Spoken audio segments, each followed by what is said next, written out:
Zázrak. Vaša manželka sa prebrala. Páni, počujete ma? Vaša žena sa prebrala.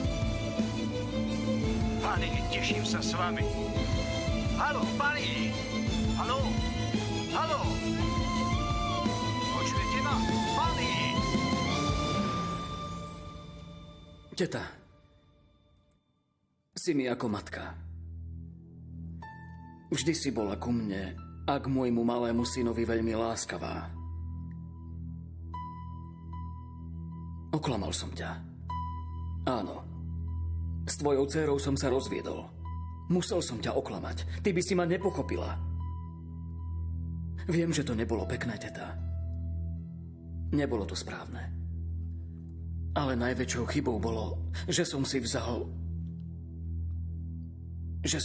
tvoju dcéru bez lásky. Ale moja dcéra žije a ty si ju už pochoval.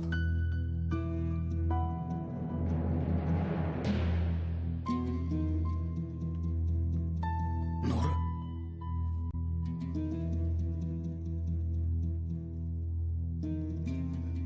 Si had. Had, ktorého som si chovala na hrudi. Si had. To je pre teba. Teraz nie, zavolajte mi neskôr.